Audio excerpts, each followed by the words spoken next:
The Learning Tree, Chapter 15. A grand jury indicted Silas Newhall for the murder of Jacob Elijah Kiner, and he spent the rest of June and all of July in the county jail at Fort Miles. During the first week of August, he was brought back to Cherokee Flats to stand trial. The prosecuting attorney was Stuart McCormick, a flamboyant, portly, white-maned lawyer from Fort Miles. McCormick had senatorial ambitions, and a conviction in such a case as this could further those ambitions. The defense was to be carried by Harley Davis, a red-haired young man from Cherryvale. He had finally accepted the unfavored case after Blanche Newhall traveled to his office twice in 1 week to persuade him. A need for money and experience, and his belief in Silas's innocence after a 3-hour talk with him, influenced his decision. It was Tuesday, a very hot day, and the townspeople milled around the square, mopping sweat and talking about the trial.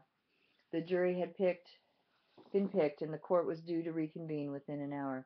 Silas lay on his back, watching a fly buzz about the top of his cell, darting in curving patterns from one wall to another.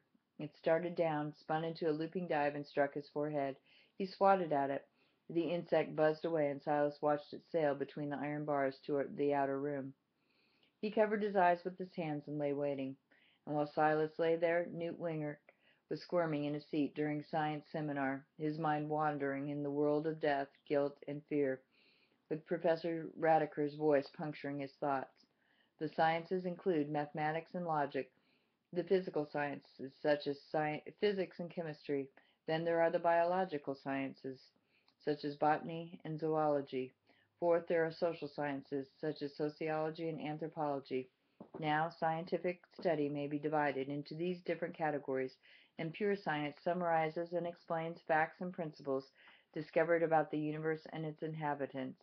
Applied science uses these facts and principles to make experiments. So pure and applied science are necessary to bring the benefits of scientific research to Newton Winger. Yes, sir. Are you observing something of scientific nature out that window? Yes, sir. I mean, no, sir. Well, in that case, it might do you well to make some notes, same as the rest of the class. Yes, sir. Let's see, now, where were we? Oh, yes, we were on the necessity of both applied and pure science. Just about that time, Silas Newhall's cell door opened, and Kirky entered with Harley Davis and a tray of food. Silas sat up. "Here's your lawyer and some victuals," Kirky drawled. "Looks like to me you'll need both of them pretty bad."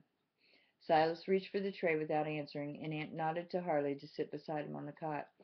The two didn't speak until Kirky left. Harley placed his hand on Silas's knee.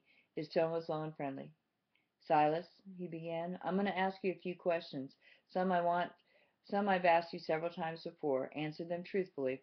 I want to know exactly what I'm fighting out there this morning, the truth or a lie." "Go ahead," Silas said, still chewing. "Did you kill Jake Kiner?" Silas lowered his eyes and stopped chewing. "It's like I told you before. I just don't know." "Do you honestly feel that you didn't?" "Yep, I feel that all right. I sure feel that." "Why?" The question was fast and sharp. "Well, why?" "Well, I just would never kill anybody, especially over a day's pay. I just wouldn't, that's all." "But you went after him with the hoe." "That was only to protect myself against his whip." "Would you swear you saw someone else there besides Jake?" "No, I don't suppose I could swear to it." "But you honestly think you did see someone else?" "Yep." "Do you remember what this person looked like?" "Nope, it just seemed like a dark form." "You're sure now, Silas, you're sure?" "Sure as I can be, since I was half out and drunk." Harley rose to his feet and began walking slowly back and forth. "Eat, Silas. We don't have too much time." He continued pacing. "You know one thing, Silas?" Silas looked up. "Yeah, Mr. Davis." "Call me Harley. I believe you, Silas. I believe you're innocent. Now you've got to start believing in yourself. Do you understand?" "Yep." "You've got to believe that you didn't do this thing, and I've got to prove that you didn't do it. Do you understand?" Before Silas could answer, a shattering sound came at the window, and glass showered over the cell floor. Someone had thrown a rock through the bars from the street. Silas had started to get up, but Harley motioned him back on the cot and inched toward the window. "What bastard did that?" Silas asked nervously. Harley was peering into the street from behind the wall now. "It's some young—" He ducked, and another rock banged against the bars and dropped back to the ground. "It's some young dudes whooping it up and down and— We're gonna get you, you killin' bastard. We're gonna get your ass. You ain't gonna get off with life, you bum." someone shouted from below. Harley grabbed Silas's spoon and banged it against the bars of the door for 5 minutes before Kirky finally came. "You still got another 20 minutes before trial time," Kirky protested as Harley bounded past him toward the outer door. "Where are you going in such a hurry?" "To the judge's chambers," Harley snapped back. "That's where I'm going." 20 minutes later, Jeff Kavanaugh was standing high on the flat base of Thomas Jefferson's statue in the center of the town square, and a crowd had closed to hear what he had to say. Kirky and the two lawyers were directly beneath him, and Mary Kiner stood just in front of them. Jeff remained erect and unruffled, looking very much like the man whose image he now shared with the marble platform. After a considerable wait, he raised his long arms above the crowd for silence. A stillness came over the crowd as Jeff began. "Fellow townsmen, I'm going to speak to you, not as a judge or as a member of the legal body of our state, but as a friend. A few minutes ago, some irresponsible persons threw stones through a prisoner's window from the street. You all know who the prisoner is and why he's in there. In case you don't, let me inform you. He is Silas Newhall, a citizen of our town who's about to go on trial for his life. A reliable jury of 12 people has been picked amongst you." Jeff wiped the sweat from his face. "If he's found guilty, I will, in the name of our state, pronounce sentence to fit his crime. Not a soul here would be denied the same chance we are about to give Silas Newhall. The widow of Jacob Kiner, for whose death the charges in question were brought, stands here below me. She's a woman as anxious as anyone, even more so, I should say, to see that justice is done. But she asks that there be no violence of any sort, and you leave it in the hands of your courts to decide the fate of that man there in that cell. This woman has suffered more than any one of us here. Let none of us do her or our country the disservice of denying her that simple request. We here must yield to the right that was within us. There is none here who hasn't erred, and all of us, at one time or another, have been wrongly accused when we were innocent. Such injustice leaves a terrible scar. If we were not to give Silas Newhall an unbiased trial, our crime would be far greater than the one we are about to explore, one which I promise to preside over in all conscience, in all fairness, and without favor or fear of anyone. I have the power to bring in U.S. troops, if necessary, to carry out Mary Kiner's request. My faith in you is as solid as this base on which I stand. Please, I beg you, do not destroy that faith." He stood for a minute looking into the faces of the crowd that stretched out to the street, and he then said, "That's all," and got down. A few minutes later, Kirky returned to Silas's cell with Harley. He unlocked the door and said, "Silas?" "Yeah, time to go." He opened the door, motioned Silas out, and shackled his wrists. Then the three of them started down the corridor toward the courtroom. "Well," Harley smiled, "here we go. Are you okay?" "Reckon so, Harley, reckon so."